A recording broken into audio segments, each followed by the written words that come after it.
students. Today we are going to discuss about our next topic, that is minors and cofactor. ठीक है जी, सबसे पहले देखिए minor होता क्या है. It is one of the important topic. Before starting the topic, I am going to explain that it is one of the important topic जिसमें से 6 marks का question board exam में आ जाता है. So we are going to start with this. So what is minor? ठीक है, देखिए सबसे पहले अगर मेरे पास अगर कोई डिटर्मिनेंट है, let us say I have a determinant. मेरे पास एक डिटर्मिनेंट है, मुझे जो है इसका माइनर फाइंड करना है. सबसे पहले तो याद रखिए कि किसी भी डिटर्मिनेंट में जितने उसके एलिमेंट है उसके उतने ही माइनर्स होंगे और उतने ही कोफैक्टर्स होंगे. हम बात माइनर की कर रहे हैं. पहले जितने उसके नंबर ऑफ एलिमेंट्स होंगे उसके उतने ही माइनर होंगे और उसके उतने ही क्या है कोफैक्टर्स होंगे. ठीक है जी, उतने number of element is equal to उतने माइनर उतने कोफैक्टर्स. और जो माइनर है ना, हम हर एक एलिमेंट का अलग अलग से निकालते हैं. जैसे इस डिटर्मिनेंट में 9 एलिमेंट्स है तो इसके 9 माइनर होंगे और 9 ही कोफैक्टर होंगे. और जो है माइनर मुझे हर एक एलिमेंट का अलग अलग निकालना है. जैसे कि मुझे यहाँ पर निकालना हो माइनर ऑफ 6, इस एलिमेंट का माइनर निकालना है मुझे, तो मैं क्या करूंगी, माइनर ऑफ 6 ये जिस रो में है और ये जो जिस कॉलम में है उसको डिलीट कर दो, मतलब उसको ओमिट कर दो थोड़ी देर के लिए. ये हो गया. क्या रह गया मेरे पास, 1 2 7 एंड 8. जो मैट्रिक्स मेरे पास इसको और इसको ओमिट करने पे डिलीट करने पे आई है, उसके अलावा जो मैट्रिक्स और जो एलिमेंट रह गए हैं, ठीक है, उसका मैंने डिटर्मिनेंट निकाल लेना. ये जो डिटर्मिनेंट की वैल्यू आएगी, क्या आएगी इसकी वैल्यू देख लीजिए, 8 minus 14 that is equal to -6. ठीक है जी, तो माइनर ऑफ 6 क्या होगा, -6. ठीक है जी. इसी तरीके से हम नेक्स्ट देख सकते हैं कि मुझे किसी भी एलिमेंट का जो है वो माइनर निकालना है. जैसे कि मुझे यहाँ पे जो 6 एलिमेंट है, देखो इसको मैं ऐसे भी लिख सकती हूँ, माइनर ऑफ, ये देखिए अब 6 एलिमेंट क्या है, A 2 3 लिख सकती हूँ क्योंकि ये सेकेंड रो और थर्ड कॉलम का ये वाला एलिमेंट है A23. इसका एड्रेस जो है वो ये है A23. ठीक है, minor of A23 is equal to -6, ये मैंने निकाला है. अभी अगर मुझे माइनर निकालना हो माइनर ऑफ इसी तरीके से माइनर ऑफ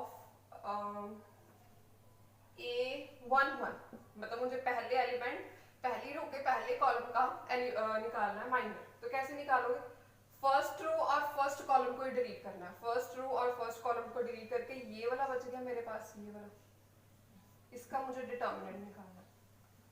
तो इसका जो आंसर आएगा वो मेरे पास क्या होगा, माइनर ऑफ A11.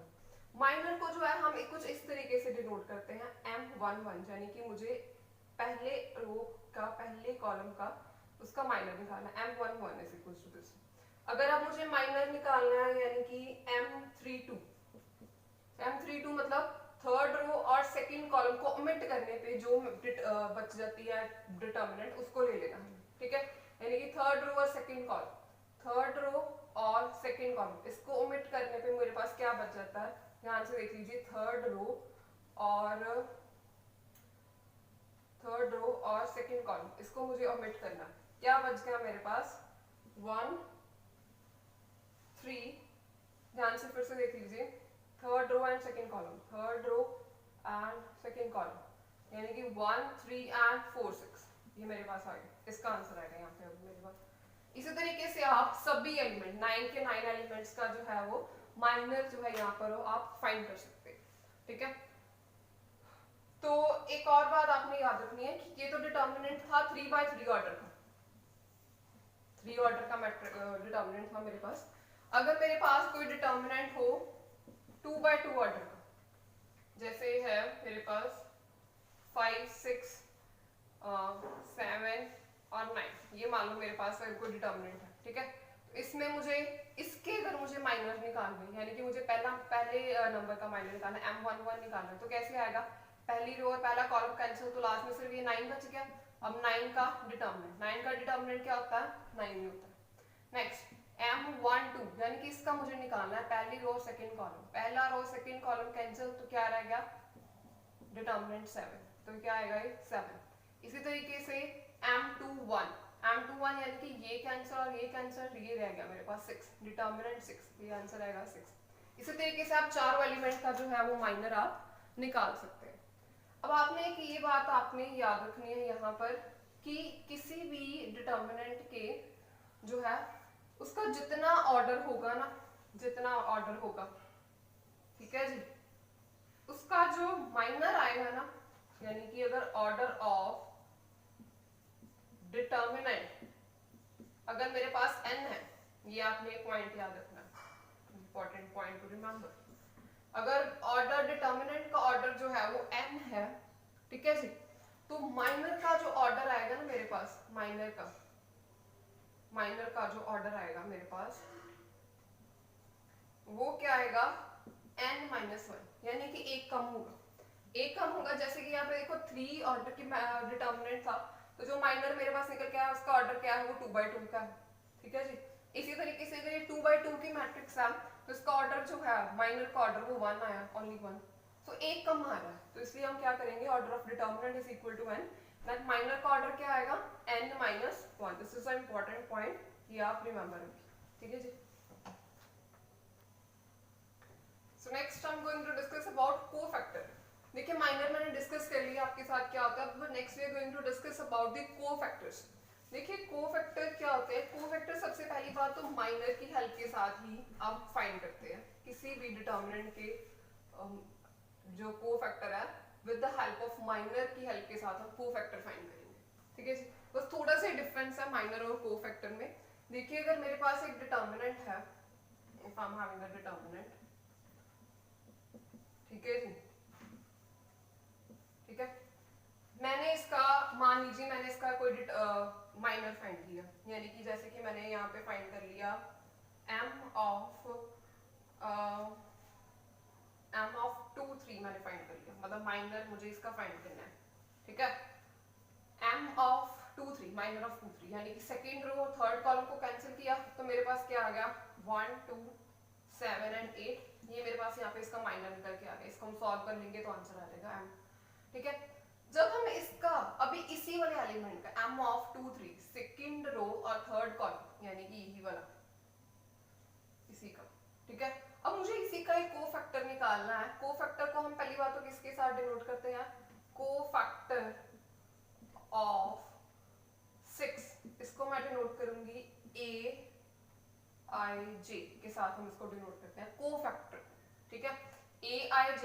अब यहाँ पे मेरे पास ij है 2 3, इसको मैं लिखूंगी a23, यानी कि मुझे इस एलिमेंट का क्या निकालना है, कोफैक्टर निकालना है, ठीक है। इसका कोफैक्टर जो है वो किसके इक्वल आएगा, a23 is equals to, according to mathematical concept, -1 की पावर i प्लस j, यहाँ पे मैं ये लिख देती हूँ, -1 की power 2 plus 3 into minor of 2 3।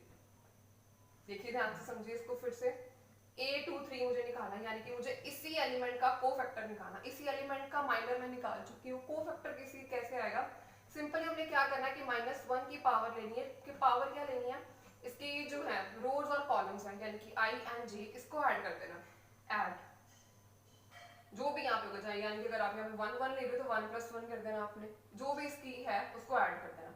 इसके साथ में इसका जो माइनर है, इसी वाले एलिमेंट जिसका हम कोफैक्टर निकाल रहे हैं, उसी का माइनर जो है वो इसके साथ प्रोडक्ट में आ जाएगा, ठीक। जैसे कि अब देखिए -1 की पावर 2 + 3 यानी कि -1 की पावर 5, m ऑफ 2 3 मैंने यहाँ पे निकाला है, तो यहाँ पे हम लिख देंगे, ठीक है। इसको अगर मैं सॉल्व करूं, -1 की पावर 5 यानी कि नेगेटिव है, -1 की पावर 5 नेगेटिव, इसको अगर मैं सॉल्व कर लूं, ये आएगा 8 - 14 दैट इज इक्वल टू -6, तो आंसर विल बी 6, ठीक है, यानी कि कोफैक्टर a23 का मैंने निकाल दिया। इसी तरीके से आप किसी भी एलिमेंट का जो है कोफैक्टर निकाल सकते हैं, ठीक है। अब मैं आपको एक और एग्जांपल दे देती हूँ किस तरीके से कोफैक्टर निकालते हैं। यानी कि अगर मुझे कोफैक्टर निकालना है a12, ठीक है, cofactor of a12 is equals to -1 की पावर 1 + 2 और माइनर ऑफ 1 2, ठीक है जी। अब m1 की पावर क्या आएगी 3, तो ये नेगेटिव रहेगी, ठीक। m12 यानी कि देखते हैं क्या डिटर्मिनेंट बनती है m12 यानी कि पहली रो कैंसिल करनी है और सेकंड वाला जो कॉलम है उसको कैंसिल करना है। m12 का मतलब पहली रो और सेकंड कॉलम, इसको अगर हम कैंसिल करें तो मेरे पास क्या रह जाता है 4 6 7 एंड 9। यहाँ पे ये देख लीजिए पहली रो और सेकंड कॉलम 4 6 7 एंड 9 रहेगा, ठीक है। इसको सॉल्व कर लेंगे, क्या आएगा मेरे पास, इस डिटर्मिनेंट को सॉल्व कर लेंगे हम। 4 6 36 माइनस 7 मल्टीप्लाई 6 इज 42, ठीक है जी। And answer will be your -6, ठीक है जी। इसी तरीके से हम इसका कोफैक्टर निकाल सकते हैं और अब इससे हम जनरलाइज कर लेंगे कि जनरली हम कोफैक्टर को कैसे निकाल सकते हैं। जनरली कोफैक्टर किस तरीके से डिनोट करते हैं, यानी कि aij इज इक्वल टू, यानी कि किसी भी रो और कॉलम का अगर हमने कोफैक्टर निकालना है, विच इज इक्वल टू -1 की power i plus j, where i j are the row and number of row and it is the number of the column i और j, ठीक है जी। और साथ में mi j यानी कि माइनर ऑफ, जिसका कोफैक्टर निकालना उसी के माइनर के साथ हमने क्या करना, मल्टीप्लाई करना। So this is the general formula to find the cofactor of any of the element in the determinant, just to remember. So next we are going to discuss about the expansion of determinant using cofactors. देखिए हमने minor और cofactors तो पढ़ ही लिए हैं, but आप सोचते होंगे कि ये माइनर और कोफैक्टर का यूज कहाँ पर है, हमने कहाँ पर इसका यूज करना। तो इसका यूज कहाँ पे है कि हम किसी भी डिटर्मिनेंट को एक्सपैंड करने के लिए कोफैक्टर्स की हेल्प लेते हैं। जैसे कि हमने डिटर्मिनेंट के एक्सपेंशन के लिए ऑलरेडी भी पहले भी बहुत मेथड कर लिए, जैसे कि in a first exercise we have done कि हम सिंपली इसको एक्सपैंड कर देते हैं डिटर्मिनेंट फाइंड करने के लिए 3/3 ऑर्डर का, इसको एक्सपेंशन के साथ सॉल्व कर देते हैं। प्रॉपर्टीज की हेल्प के साथ भी डिटर्मिनेंट एक्सपैंड हो जाता है, उसकी वैल्यू आ जाती है। Now this is the third method to find the expansion of determinant, वो क्या है, कोफैक्टर की हेल्प के साथ। पेपर में आपको लिखा हुआ है कि using cofactor expand this determinant, ठीक है जी। सो कोफैक्टर की हेल्प के साथ डिटर्मिनेंट को किस तरीके से एक्सपैंड करते हैं। टू फाइंड डिटर्मिनेंट सिंपली अगर आपके पास लेट अस अज्यूम कि आपके पास कुछ इस तरीके का डिटर्मिनेंट है जिसके एलिमेंट ये हैं general elements. To find determinant multiply element of any row with its cofactor. आपको पेपर में इस तरीके का क्वेश्चन आएगा कि find the cofactor, find the determinant of this using the cofactors of the row 1, यानी कि जैसे रो 1 के कोफैक्टर्स यूज करने या रो 2 के करने या रो 3 के करने कोफैक्टर्स, ठीक है। इस तरीके के साथ अगर मान लो मैंने इसका डिटर्मिनेंट निकालना है, मैं यहाँ पे यूज कर रही हूँ यूजिंग कोफैक्टर्स ऑफ, ठीक है। अब कोफैक्टर आपको पता है कि ये सबके कोफैक्टर्स निकल सकते हैं, तो मैं इसमें सिर्फ निकाल रही हूँ यूजिंग कोफैक्टर्स ऑफ R1 के लिए मुझे कोफैक्टर्स निकालने, ठीक है। तो इसकी हेल्प के साथ डिटर्मिनेंट का फॉर्मूला क्या है या किस तरीके से आएगा, देखिए determinant is equals to A11, यानी कि ये जो एलिमेंट है इसको इसी के कोफैक्टर के साथ मल्टीप्लाई कर दो। ये एलिमेंट है, ये छोटा वाला जो है ना स्मॉल लेटर्स में A11, दिस इज एलिमेंट, ये एलिमेंट और इसका इसके साथ कोफैक्टर। मैंने अभी आपको बताया कि इसका कोफैक्टर जो है वो कैसे निकालना है, मतलब कि एलिमेंट को उसके कोफैक्टर के साथ मल्टीप्लाई करो। नाउ सेकंड एलिमेंट A12 और इसी का कोफैक्टर, नाउ थर्ड एलिमेंट और इसी का ही कोफैक्टर, ठीक है जी। इसको आप सॉल्व कर लोगे तो ये आपके पास जो है डिटर्मिनेंट ऑफ दिस जो है आप एक्सपैंड होकर आपके पास इसका जो है वो आंसर आ जाएगा, ठीक है जी। Expansion of the determinant, element उसका कोफैक्टर, फिर एलिमेंट उसका cofactor and second element third element उसका cofactor. This is the way to solve the expansion of determinant using the cofactor. और एक और बात अब याद रखिए कि अगर मान लो मैं कोई एलिमेंट दूं और इसको मैं किसी और रो के कोफैक्टर के साथ मल्टीप्लाई कर दूं, देन व्हाट, फिर क्या होगा। देखो यार मान लो मैंने एलिमेंट जो है वो R1 के लिए लिया, कोफैक्टर जो है मैं इसके लिए रही हूँ R3 के लिए रही हूँ, यानी कि A11 मल्टीप्लाई A31, इसका मैंने कोफैक्टर ले लिया, और एलिमेंट फर्स्ट रो के और कोफैक्टर थर्ड रो के, उसके आगे A13 इसका A33। तो ये क्या आएगा मेरे पास, हमेशा याद रखिए कि अगर आपके पास कुछ इस तरीके का फॉर्म बन रही है, एमसीक्यू में कुछ क्वेश्चन आ जाता है, तो द रिजल्ट ऑफ दिस, इसका जो रिजल्ट है that will always be equal to 0। ठीक है जी, याद रखिए एलिमेंट और उसको अगर आपने किसी और रो के कोफैक्टर के साथ मल्टीप्लाई कर दिया तो रिजल्ट विल बी 0। अपने ही कोफैक्टर के साथ मल्टीप्लाई होंगे तो वो क्या देंगे, रिजल्ट देंगे हमें, डिटर्मिनेंट का रिजल्ट वो हमें देंगे। ठीक है जी। So next we are going to discuss about the examples which is based on minors and cofactors. Find the minor and cofactor of elements of this determinant हमें given है, इसके minor और cofactor दोनों निकालने हैं। ठीक है, जैसे ये मेरे पास यहाँ पे given है 2/2 ऑर्डर का determinant given है। ठीक है, इसके सबसे पहले minor निकालते हैं। minor of फर्स्ट एलिमेंट का minor, फर्स्ट एलिमेंट का minor यानी कि फर्स्ट रो और फर्स्ट कॉलम को डिलीट कर दो तो क्या रह जाएगा मेरे पास, डिटर्मिनेंट 3 होता है। आगे M12 first row second column, इसको डिलीट करो, फर्स्ट रो सेकंड कॉलम को डिलीट किया तो आएगा determinant 4 which is equal to 4, यानी कि सेकंड रो और फर्स्ट कॉलम इसको डिलीट किया आएगा डिटर्मिनेंट 3, ये आएगा 3। M22 second row second column determinant 1 which is equal to 1। Minor आ गए मेरे पास, चारों माइनर्स आ गए, हर एक एलिमेंट का माइनर निकाल। अब इसी का एक कोफैक्टर यानी कि A11 किसके इक्वल आएगा, मैंने अभी आपको फॉर्मूला बताया, -1 इसकी पावर क्या है 1 + 1 करेंगे जो यहाँ पर है उसको ही ऐड करना, -1 M11। ठीक है, हम पहले लिख लेते हैं M12 किसके इक्वल आएगा, -1 की पावर 1 + 2 M12 माइनर के साथ, इसी का ही माइनर के साथ मल्टीप्लाई। ठीक है जी, A21 इक्वल टू -1 की पावर 2 + 1 M21, A22 -1 की पावर 2 + 2 M22। ठीक, -1 की पावर 1 + 1 यानी कि 2। ठीक है, -1 की पावर 2 यानी कि वो पॉजिटिव है, पॉजिटिव पावर को -1, ये M11 की वैल्यू है 3, नहीं ये -1 की पावर 2 यानी कि वो पॉजिटिव है, 1 × 3 is 3। ठीक है जी, आगे -1 की पावर 3 यानी कि वो नेगेटिव है, नेगेटिव यानी कि -1 × 4 दैट इज इक्वल टू -2। इसका देखिए -1 की पावर 3 यानी कि वो नेगेटिव है, नेगेटिव तो ये साथ में 3 है तो -3 आएगा। इसको -1 की पावर 4 यानी कि वो पॉजिटिव है तो यहाँ पे 1 है, M22 यानी कि ये आएगा 1। तो ये आगे इसके माइनस, ये आगे इसके कोफैक्टर, यही हमने जो यहाँ पे निकालना था। By using this example, you can find the minors and cofactor of the different examples which is discussed, or different examples or sums which is discussed in your book. Sure. Next we are going to discuss about the next example. इसमें ये matrix given है, इसमें ये 3/3 की जो determinant है, determinant given है हमें। ठीक है, इसका हमने माइनर और कोफैक्टर दोनों निकाल के बताने हैं। ठीक है जी, सबसे पहले चलो देखिए माइनर। हाँ जी, माइनर फर्स्ट एलिमेंट का M11 यानी कि first row first column cancel तो क्या आएगा 1 0 0 1। ठीक है जी, आगे M12 यानी कि फर्स्ट रो और second column cancel, it become 0 0 0 1।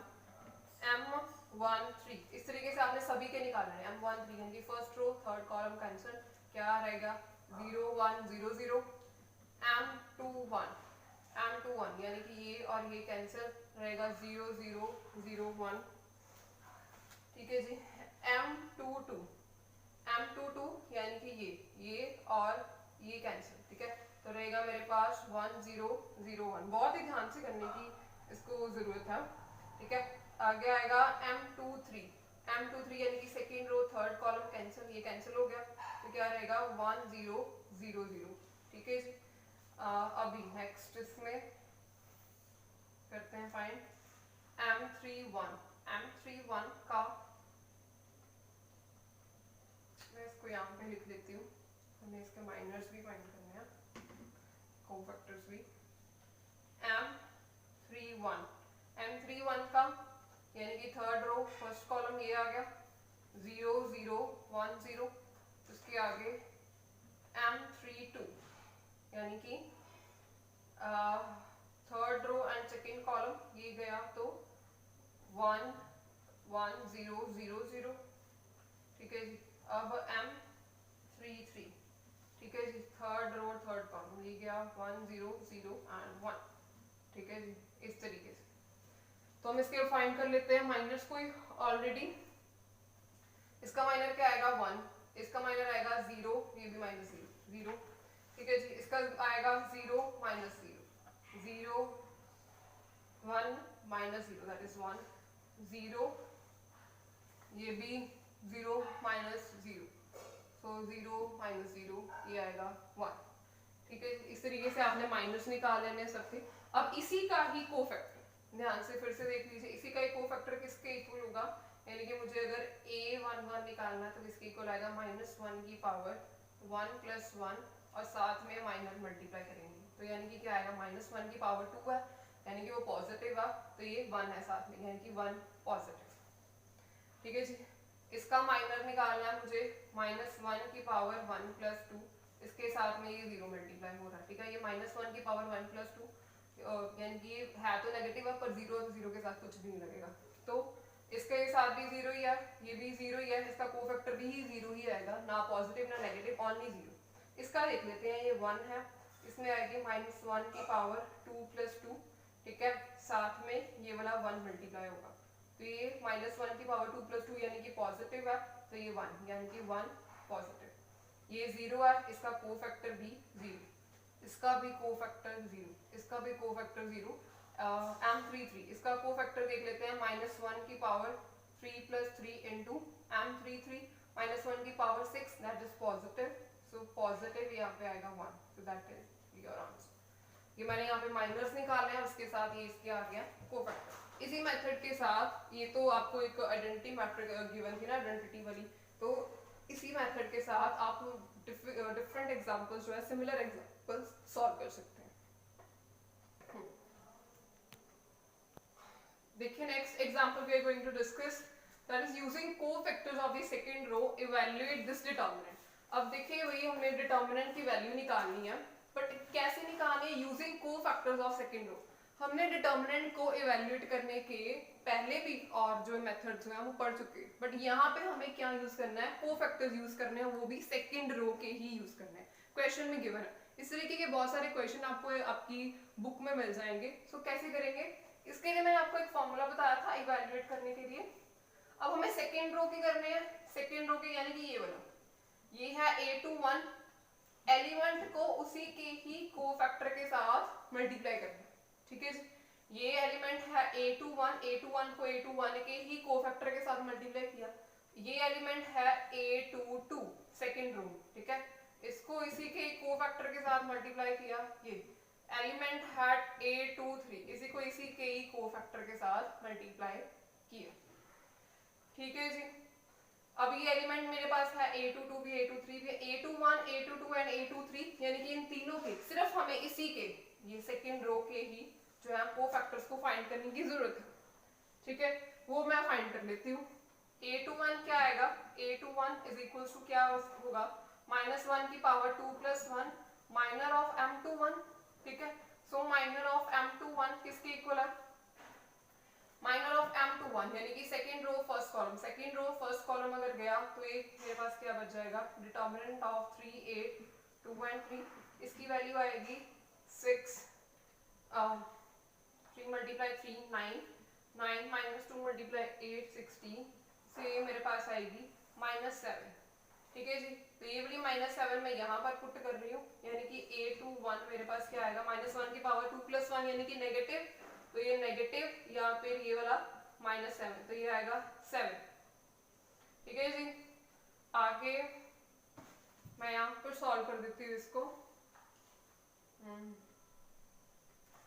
हाँ जी, मैं यहाँ पे सॉल्व करने लगी हूँ a23, now a23 is equals to -1 की power 2 + 3 m23, minor of 23 is equals to यानी कि second row and third column, ठीक है, second row and third column, ये गया तो क्या रह गया मेरे पास 5 3 1 एंड 2, देख लीजिए ध्यान से फिर से 5 3 1 एंड 2, ठीक है, ये आ गया 10 - 3, ये आ गया मेरे पास 7, ठीक। अभी -1 की पावर क्या है, अगर a23 निकालें, -1 की पावर 5 यानी कि नेगेटिव, तो ये आएगा मेरे पास -7। अब a22 देखिए, अगर a22 मैं निकाल भी लूँ, यहाँ पे मैं a22 नहीं निकालूंगी, क्योंकि देखिए अगर मैं a22 ये वाला इसका कोफैक्टर निकालूं, ये जो है ना a22 ये एलिमेंट, यहाँ पे ये 0 है, अगर मैं इसको निकाल भी लूँ तो वो 0 के साथ मल्टीप्लाई होकर खत्म हो जाएगा, इसलिए मुझे निकालने की जरूरत नहीं है। ठीक है, इन द अदर एग्जांपल्स अगर यहाँ पे 0 नहीं आता तो आप उसको निकाल के इसी तरीके से फाइंड आउट करके इसकी वैल्यू यहाँ पे पुट कर सकते हैं। ठीक है जी, now I am going to put all these values in this formula, ठीक है जी। हाँ जी, a21 की वैल्यू है 2 according to this formula 2, a21 ये वाला कोफैक्टर की वैल्यू आया 7 प्लस a22 है 0 प्लस इसका कोफैक्टर मुझे निकालने की जरूरत ही नहीं है, ठीक है, multiply plus next is the 3, a23 है 1, इसका कोफैक्टर आया मेरे पास -7, ये आएगा 14 प्लस ये 0 है तो ये आएगा 7, 14 minus 7 that is equal to 7, which will be your answer, which is the value of the determinant। इस determinant की वैल्यू ये है, और ये determinant की वैल्यू हमने किस मेथड के साथ निकाली है, using cofactors, cofactor of second row के साथ मैंने इस determinant की इवेल्युएट किया। ठीक है, using this kind of a similar example you can solve the similar question like this।